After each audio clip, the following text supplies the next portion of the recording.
Сәлем қыздар, каналыма қош келдіңіздер. Бүгін сіздерге сковородкада пісірілетін ешқандай пешсіз, ешқандай миксерсіз жасалатын осындай қарапайым тортты үйрететін болам. Ол үшін жұмыртқамызбен сгущенкамызды жақсылап араластырып аламыз.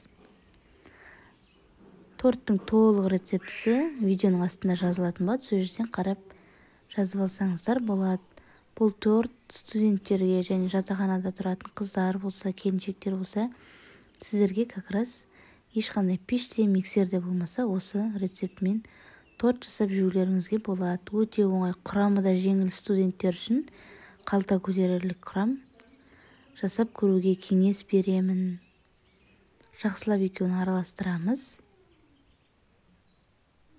Әбден араласқаннан кейін енді разрыхлителімізге ұнымызға разрыхлителіміз салып, енді осы массаны араластырып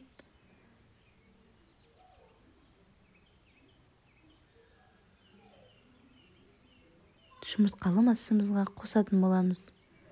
Бұл рецепті негізі молочная девочка деп айтайды. Сковородкада пісетін молочная девочка. Негізі молочная девочка ұқсайды. Крем заварной. Үй жағдайында күнделікті жеуге осы тортты жасауға кеңес беремін сіздерге. Енді ұнымызды жұмыртқалы массамызбен жақсылап араластырып аламыз.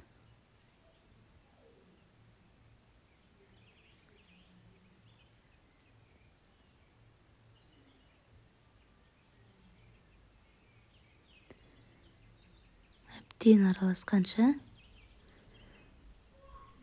осылай венчикпен істеуге сіздерге ыңғайлы болмаса, қолмен де істей берулеріңізге болады. Енді қамырымызды қолмен илеп аламыз.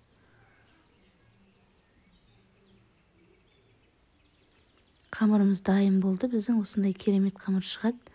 Осы қамырымызды енді бөліктерге бөліп аламыз.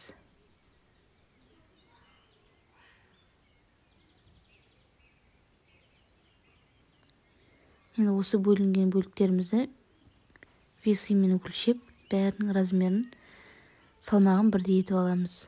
Мен примерлі 112 жылтып алдым. Так, енді осылай барлығын өлшеп шығамыз, бірдей қылтып. Весы болмаса, примерно істеулеріңізге болады. Весы де міндетті емес.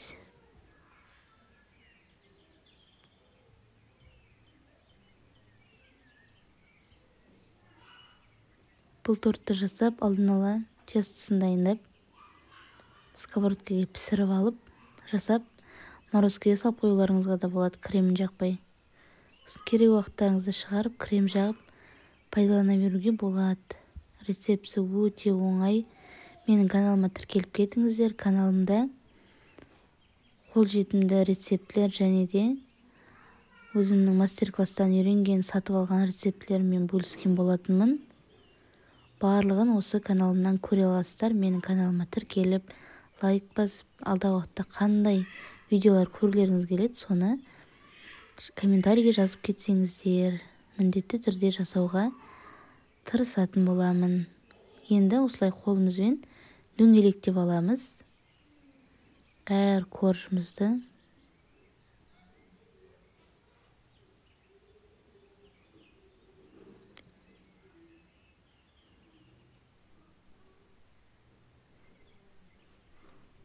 енді дайын болған корждарымызды осылай пергаментный бумагаға ұн сеуіп, екі жағын ұнға аунатып отырып, оқтаумен жазып аламыз.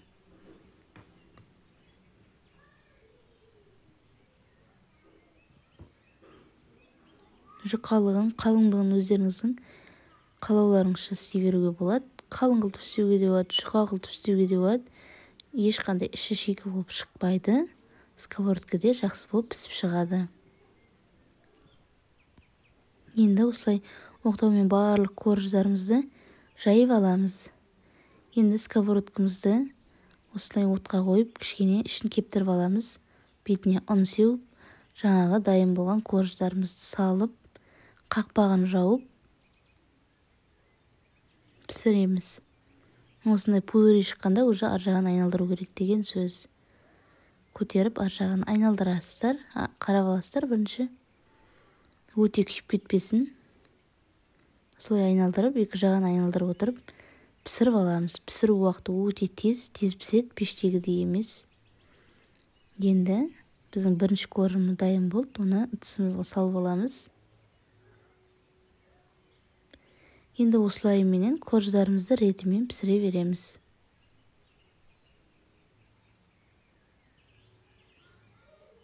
Мына коржым күйіңкіреп кетті.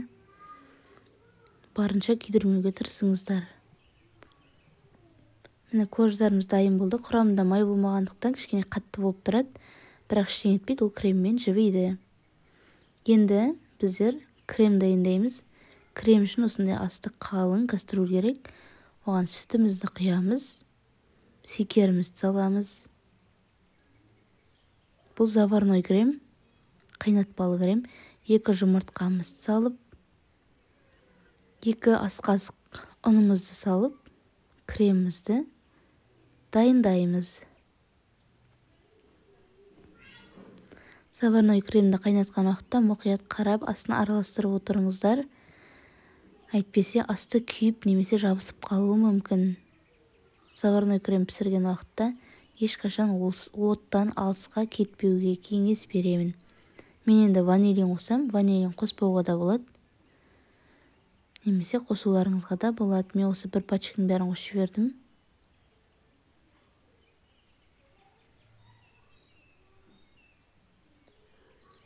Кремімізді осылай жақсылап араластырамыз. Ұнымызды, әсіресе ұнымыз біздің комок болып қалмауы керек. Енді жай отқа қойып, осылай араластырып отырып, жиі-жиі қайнатпалы кремімізді дайындап аламыз. Енді корждарымызды осылай формаға салып кесіп аламыз. Жан-жағындағы артықтарын алып тастаймыз.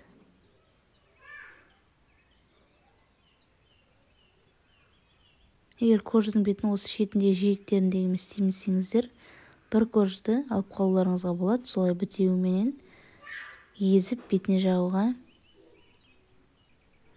Мен олай жасамадым. Барлық коржымды тортыма пайдаланып жібердім. Осылай жиектерін тегістеп шығамыз барлық корждарымыздың.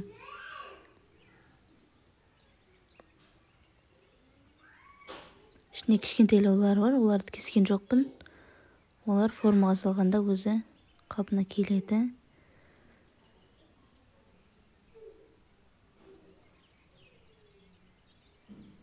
Күнделікті шайға жеп қоюға өте оңай, жасалуы.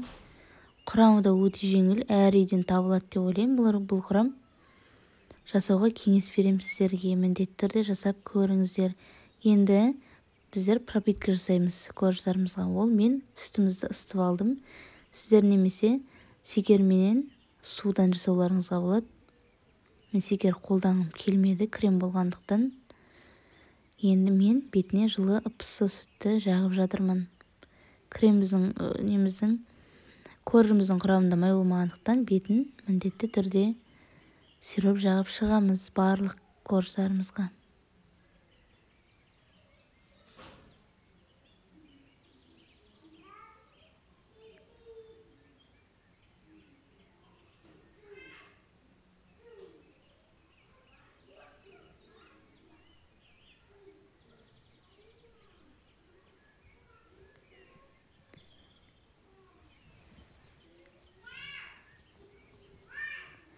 Менің каналыма тіркеліп кетіңіздер. Каналымда көптеген рецепттер бар. Менің мастер-класстан алған рецептлерім бар. Сатып алған рецептлерім. Және де өзім қолданып жүрген рецептлер бар. YouTube каналыма тіркеліп кетіңіздер міндетті түрде. Міне корждарым жан-жағына осылай шеттерінің бәріне жағып қойып жатырмын. Креміміз біздің. Кремімізде уже дайын болып қалыпты. Енді оттан аламыз. Осылай қойылану керек.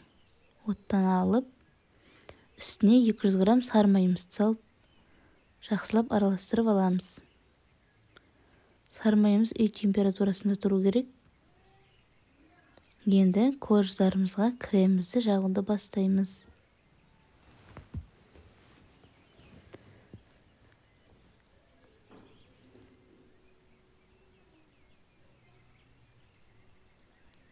кремді молынан құямыз, жақсы болып сіңу үшін, тортымыз жұмсақ болып шығу үшін. Көрдіңіздер, заварной кремге де өте қатты қымбат нәрсе кетпейді екен. Сондықтан осы тортты міндетті түрде үйіңізде жасап көріңіздер. Егер жасап көрмеген болсаңыздар, міндетті түрде жасап көруге сіздерге кеңес беремін.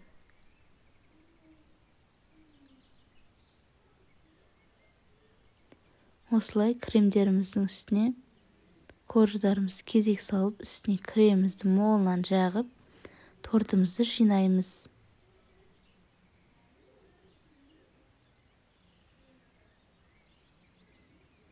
Бұл тортты жасап болғаннан кейін бір күнге қойып қою керек, сонда кремі жақсы сіңеді.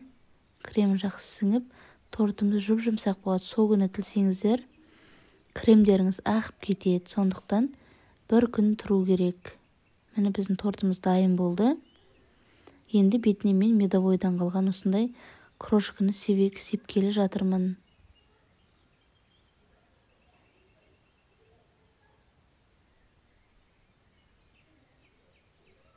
Бірінші жақтарын тегістеп алайын.